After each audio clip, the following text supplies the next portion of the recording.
안녕하세요. 여러분들의 퇴직금 지킴이 노마드 퇴직금입니다. 자, 오늘은 펀드에 대해서 한번 같이 공부해보면 좋을 것 같습니다. 자, 오늘 펀드의 개념부터 종류, 그리고 왜 펀드 투자부터 시작해야 되는지에 대한 이유를 명확하게 저도 펀드 투자를 아주 예전에 한번 시작을 했지만 중간에 관심이 없었어요. 왜냐? 주식 투자에 너무 올인했기 때문에.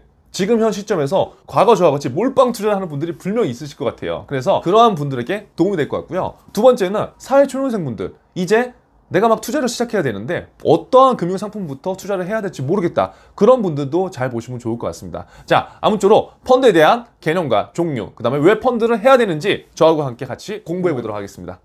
자, 먼저 여러분, 펀드는 간접 투자 상품이죠. 우리가 투자를 하는 방법은 직접 투자가 있고 간접 투자가 있는데, 직접 투자는 여러분들이 지금 다 하시고 계시는 주식 투자를 직접 투자라고 하죠. 그럼 간접 투자는 직접 투자를 한 것 제외한 모든 금융상품을 간접 투자라고 생각하면 우리가 이해하기 편할 것 같아요. 결국 이 펀드는 어떠한 전문가한테 우리의 돈을 맡기고 그 전문가가 나를 대신해서 돈을 굴려주는 거죠. 그래서 운영을 잘해서 수익을 우리한테 넘겨주는 거고요. 결국 펀드에 대해서 쉽게 정리를 해보면 운용을 정말 잘하시는 분이 있어요. 예전에 주식 투자도 오래 했고 커리어도 있고 금융권에서 종사해서 시장 상황이나 경제 상황들을 너무 잘 알아. 그러한 사람들을 우리가 흔히 전문가라고 하고, 금융권에서 펀드를 운용하는 사람들을 펀드 매니저분들이라고 하죠. 그러면 우리는 불특정 다수, 1명, 2명, 3명, 4명들이 모여서 은행이나 증권사에 가서 펀드를 가입하게 되면 그 돈들이 10만 원씩 1000명, 10,000명 이렇게 모여서 10억, 100억이 되는 돈을 펀드 매니저분이 대신 굴려주시는 거죠. 그러면 대신 굴려주는데 공짜로 굴려주나요? 절대 아니죠. 왜? 금융기관도 돈을 받아야 되겠죠. 그리고 펀드 매니저분들도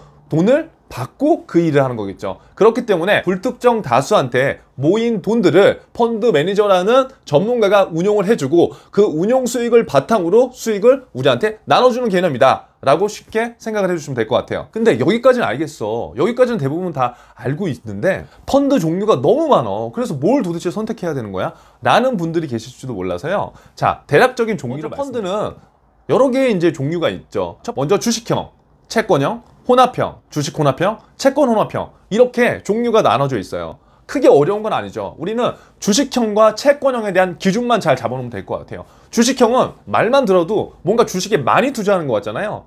맞아요. 주식에 60% 이상 투자하는 상품을 주식형이라고 하는 거예요. 채권형은요, 채권에 60% 이상 투자하는 것들을 채권형이라고 하는 거고요.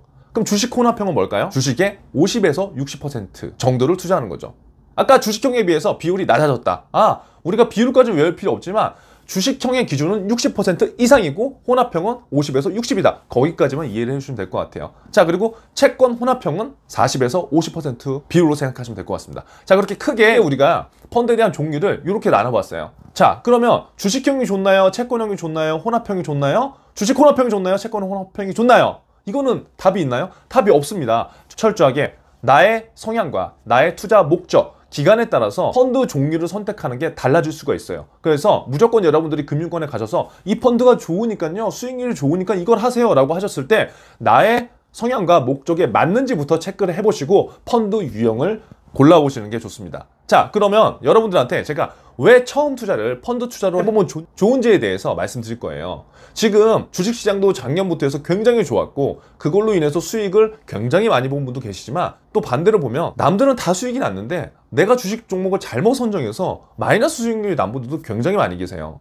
그래서 이러한 시장 상황에서 내가 어떠한 리스크를 감내하는 그런 부분이 부족하다거나 아니면 진득하게 투자하는 부분을 못 하시는 분들은 펀드 투자를 다시 한번 지금부터 내가 직접 한번 해보시고 다른 투자들도 해보시는 것들을 저는 추천드립니다. 자, 먼저 왜 펀드 투자부터 시작해야 되는가? 첫 번째는요, 누구나 부담 없이 시작할 수 있어요. 그러니까 펀드는 굉장히 소액의 자금으로 우리가 많은 것들을 공부하고 많은 주식들을 살 수 있다는 거죠. 예를 들어서 지금 삼성전자 한 주를 사려면 8만 원이 넘는 돈을 주고 사야 되는데 나는 삼성전자도 사고 싶고 하이닉스도 사고 싶고 셀트리온도 사고 싶어. 그런데 돈이 없으면 이러한 것들을 다 살 수가 없잖아요. 하지만 펀드는 간접 투자 상품이기 때문에 적은 소액의 돈으로 이러한 것들이 구성되어 있는 펀드를 내가 선택해서 내 것으로 만들 수 있다는 거죠.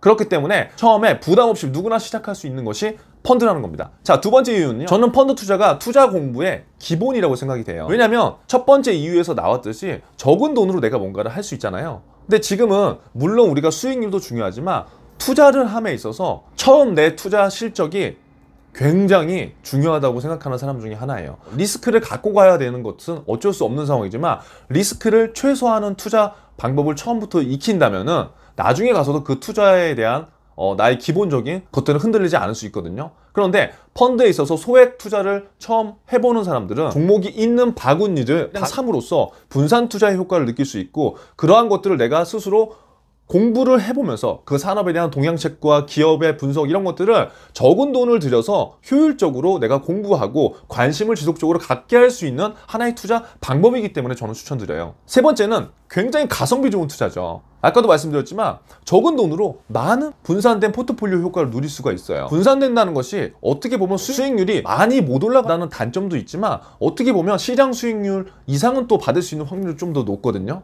그래서 제가 보기엔 적은 돈으로 할 수 있는 최고의 가성비 좋은 투자다. 우리가 어떠한 상품을 살 때, 그리고 마트에 가서 어떠한 상품을 살 때 우리가 항상 1+1이나 가성비 좋은 상품들을 보는 이유도 우리에게는 지금 철저하게 가성비라는 단어가 있기 때문이죠.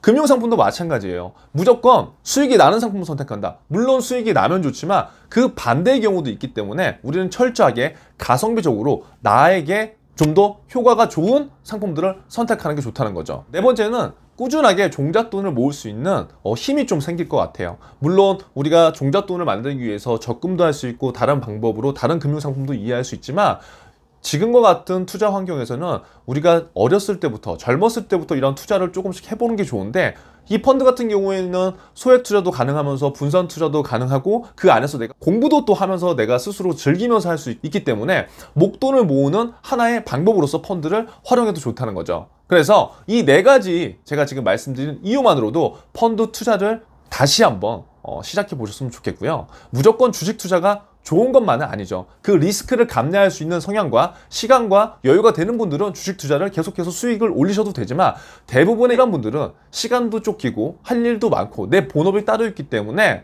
적정한 수익률을 기대하고 나의 목표와 나의 목적을 먼저 설정한다면 펀드 투자도 크게 나쁘지 않을 것 같습니다. 그렇기 때문에 오늘 간략하게 펀드의 개념과 종류, 그리고 왜 펀드를 해야 되는지 이 네 가지 이유를 꼭 기억해 주시고요. 다음 편에서는 우리가 어떠한 상품들을 좀 보면 좋은지, 자, 펀드에도 수수료라는 게 있는데 그 수수료를 잘 피하면은 조금 더 싸고 유지한 것들이 우리한테 존재하거든요. 그러한 실질적인 내용에 대해서 다음 편에서 알아보도록 하겠습니다. 감사합니다.